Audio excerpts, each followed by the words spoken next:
Welcome to Business Innovators Radio, featuring industry influencers and trendsetters sharing proven strategies to help you build a better life right now. Hello and welcome to this episode of our show. This is your host, Keith Doherty.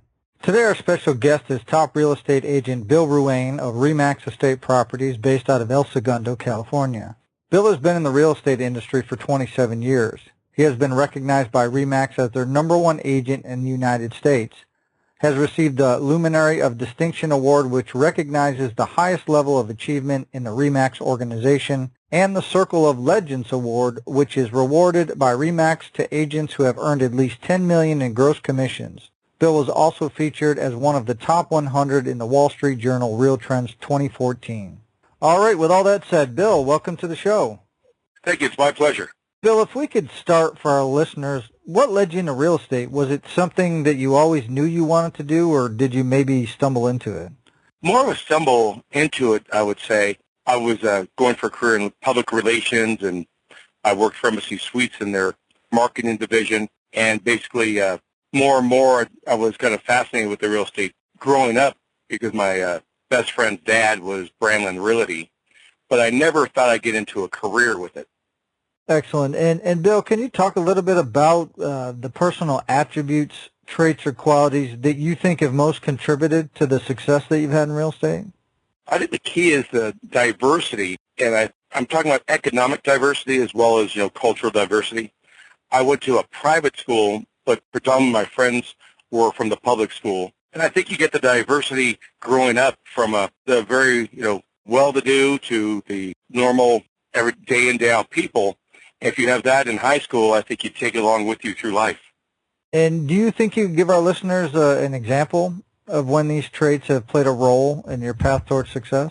Oh, I think it's a daily trait. It becomes innate to you. You have such a discrepancy in home values. You have a $100,000 condo all the way to a $20 million strand property, and those are absolutely different personalities, different economics, and definitely something that if it's not innate, you can't learn how to get along with people. You can't learn how to react to someone's questions naturally without being rehearsed if it wasn't something that was taught to you a long time ago.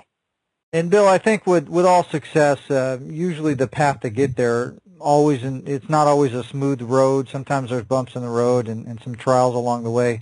So can you talk a little bit about some of the adversities or trials that you had to overcome in order to achieve your goals? I think ironically it's the computer skills, my lack of computer skills, my lack of spelling were was much of a hindrance to my career.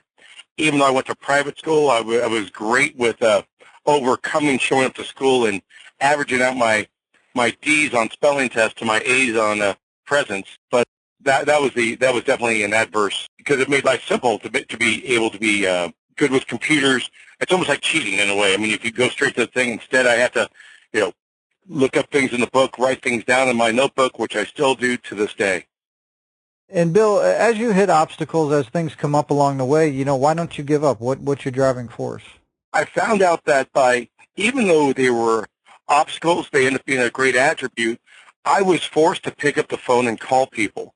I'm still forced to pick up the phone and call people.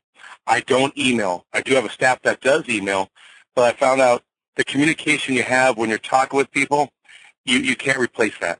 I think my sales have a big chunk to do with calling, picking up the phone, just that one-on-one personality to see if you guys blend is really the key, because it's almost like being deaf. You learn how to overcome it, and you make it. You succeed in another part of your senses.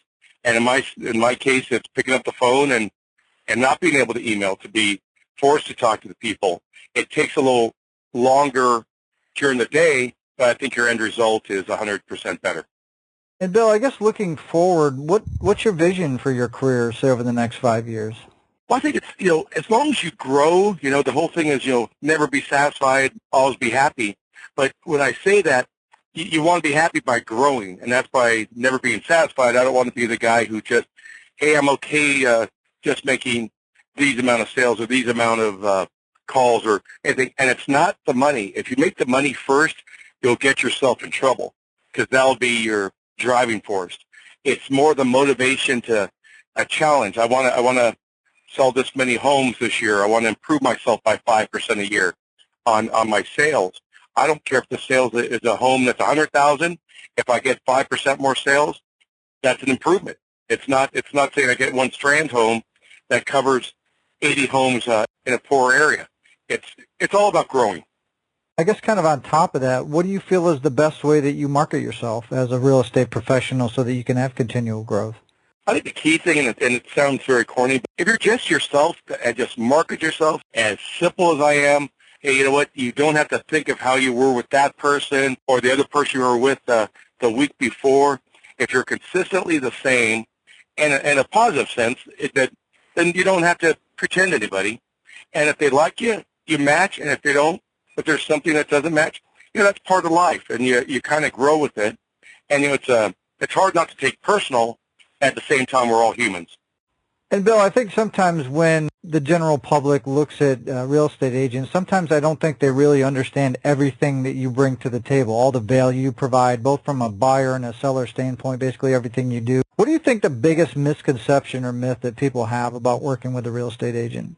I think a lot of them feel like we have all the answers, and we only have the answers to what they bring out. If they tell us, that they're looking for a $5 million home, but in reality, they only qualify for a $3 million home. It's all about being truthful to each other and saying, you financially can't afford this, or I suggest that you talk to a financial advisor before you go on to this next step. And then there's a misconception that, we've got the magic wand to get them into a home that they don't qualify for. I think that's how the realtors, in my opinion, get in trouble. Is they push the buyer to the brink of the most they qualify for, and then they upsell them to that price. You want to ask the buyer what they're comfortable with in payments and work backwards. You don't want to ask what kind of home they want and then move forward. That's not in the best interest of the buyer. It's only the best interest of the realtor. And Bill, let's say you get a call from a family member or a friend, and they're in another state, and they want to sell their home. Now, obviously, with your experience and probably with your connections, you could, look up an agent or do a referral. But from a general advice standpoint, what advice would you give them about selecting an agent that could best serve their needs? I would make sure that the agent that I would refer them to had at least 20 years. And when I say 20 years, they've gone through the ups, the downs, the recessions, the booms. They're experienced. They're not hungry just to get a sale and a commission, or they're not in debt. So you want an established realtor. And then I'd also, number two, is to make sure you look around for the person with the most signs. You can buy reviews. You can go and make your own reviews. Those are, in my opinion, more fabricated potentially than someone putting a sign in their yard means they trust you. All right, excellent. Well, Bill, obviously being based in El Segundo or the LAX area, if somebody's looking for services in that general area, real estate services or an agent, what's the best way they can find out more information about you and how you can help them? They can go to my website, which is billruane.net, and that's Ruane, and basically would have all my information, including my email address, my cell number, and they could forward any of their questions to any of my assistants, and I will give an immediate response. Excellent. Well, Bill, obviously want to thank you for taking time out of your schedule to come here today and share all your professional real estate experience with all of our listeners. And if you're listening and you want to learn more about Bill, obviously you can go to his website, like you said, or you can call him. Also, below this interview, we'll have a link to his site and any other contact information we have so that you can go ahead and see if Bill would be a good fit to work with you. So with all that said, everybody, until our next show, have a great day, and we'll talk to you soon. Thanks for listening to Business Innovators Radio. To hear all episodes featuring leading industry influencers and trendsetters, visit us online at businessinnovatorsradio.com today.